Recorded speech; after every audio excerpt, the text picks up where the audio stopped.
কঠোৰ পদক্ষেপ লৈছে তেনে সময়তে মহানগৰীৰ কালাপাহাৰ অঞ্চলত পুৱাতে একাংশ বন্ধ সমৰ্থকে হুলস্থুলীয়া পৰিস্থিতিৰ সৃষ্টি কৰাৰ চেষ্টা কৰে।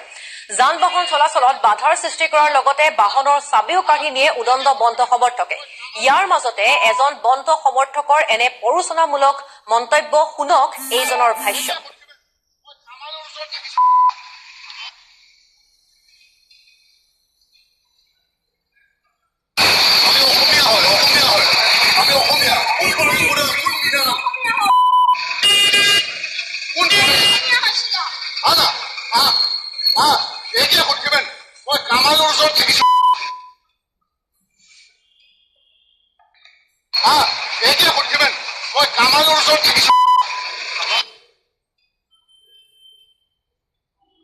আৰু ইয়া বন্ধ সমৰ্থকৰ ভাষ্য আমি আপোনালোকক শুনাইছো। পুৱাৰ ভাগত কালাপাহাৰৰ VIP হোটেলৰ সন্মুখৰ এইসমূহ দৃশ্য।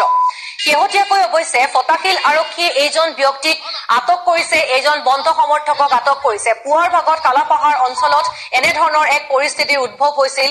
অতিকে গুৰুত্বপূৰ্ণ কথা যে যি সময়ত পৰোচনামূলক মন্তব্যৰ বাবেই ঢলাৰ যি ঘটনা সংঘটিত হল, সেই ঘটনা আচলতে তেনেধৰণৰ কিছুমান কাৰকৰ বাবেই সংঘটিত হল নেকি বুলি বিভিন্নজনৰ মনত প্ৰশ্নৰ উদ্ৰেক ঘটিছে।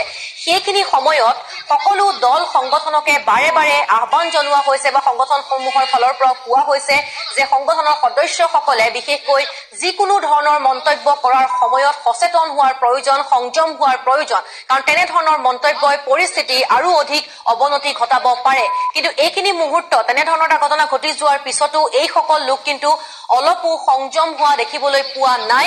আজি পুৱাৰ ভাগত কালাপাহাৰ অঞ্চলত এইদৰে এইজন ব্যক্তিয়ে এনেধৰণৰ কিছুমান মন্তব্য কৰা পৰিলক্ষিত হৈছিল। অৱশেষত এইজন লোকক অৱশ্যে ফটাশিল আৰক্ষী থানাই আটক কৰিছে। আমি তেওঁৰ মন্তব্য পুনৰ এবাৰ আপোনালোকক শুনাবলৈ বিচাৰিছো।